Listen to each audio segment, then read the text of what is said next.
Unfortunately, it's not just the roads that are facing problems, the rails too. Tens of thousands of fans of Eurovision football and horse racing are facing cancellation and major disruption on the railways. Workers at 14 train companies will strike next month on the same day as the final of the Eurovision Song Contest in Liverpool.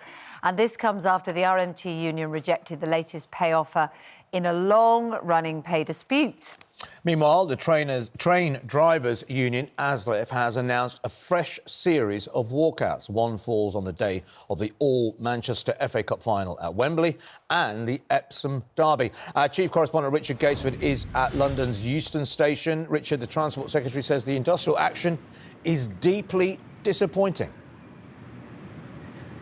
Yeah, strong worded statement last night from Mark Harper, the Transport Secretary, who is really cross that passengers, in his words, have had to endure almost a year of strike action now on the rails. And he's been expressing his anger, really, about the fact that the RMT union has chosen Eurovision, the Song Contest finals up in Liverpool on the 13th of this month, because, in his words, he says it's the first time the UK has held this in 25 years. The last time I was standing here, the last strikes we had were mid-March. The RMT postponed its industrial action for the end of that month so talks could happen. They have, and the union's now rejected the offer that's come from 16 train operators for its members to get a 4% pay rise for the next 2 years. There would have, though, been changes in conditions as well. So that means we get that action on the 13th of May, and that is going to have an effect on those Eurovision Song Contest finals. Big preparations underway in Liverpool,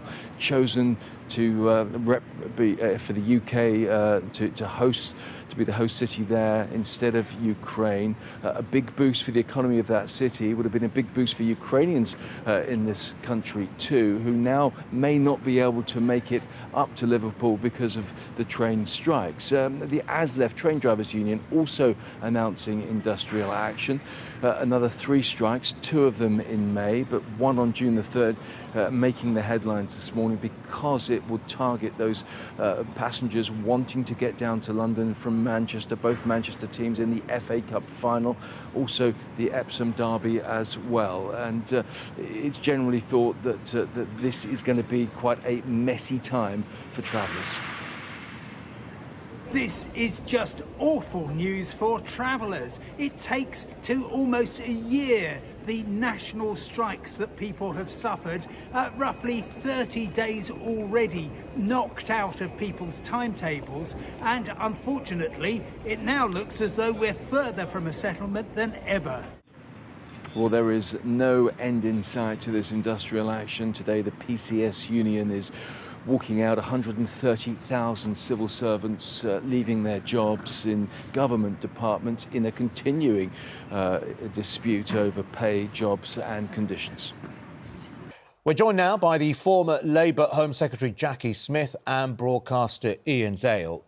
Let's begin with the strikes then. You know, it's interesting as the strikes continue, and it's been around for a while and it doesn't seem to be going away. I do wonder what people at home now, watching this now, where they lie in, how sympathetic they are. Does it start to wear thin? And we now know that some of these strikes are going to impact some major events coming up, sporting events, Eurovision, Epsom Derby. Do you wonder where people at home just get a little bit, go, OK, enough is enough, or does it increase the support? We've been saying this for some time, though, that sort of at some point public support will fade away. I see no sign of it happening. But then you have to say, to target... I mean, I think the worst one, actually, is the FA Cup final, where you've got the 2 big Manchester teams playing at Wembley, and a lot of fans don't drive. Yeah. I mean, they may be able to get a lift from somebody, but, I mean, that is... I mean, it's not often I agree with the Daily Mail front page, but that is absolutely right. It smacks of being vindictive. Same with Eurovision.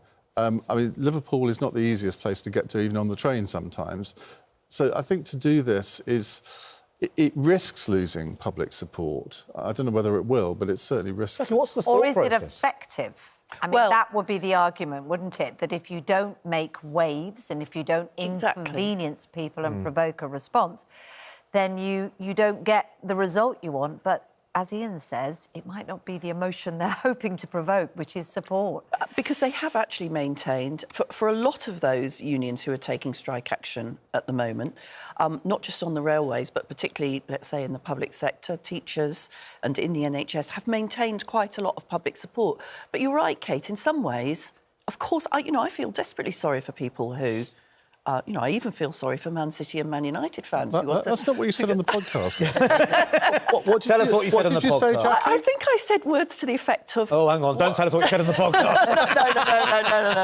No, I'm Paraphrase, please. There is an argument that if you've got two Manchester teams, why don't you have a Manchester stadium to have the final? What she actually said was Manx should stay in Manchester. You're going to get me into so much trouble. But, I mean, the serious point, Kate, is you're absolutely right. There is not a lot of point taking industrial action if it isn't disruptive. That's sort of the point of industrial action. You withdraw your labour because you feel that you and your members have been hard done by. And that's what ASLEF and the RMT, of course, who are also proposing strike action now, are actually saying. And frankly, it's on the front of the newspaper and we're talking about it precisely because it's disruptive.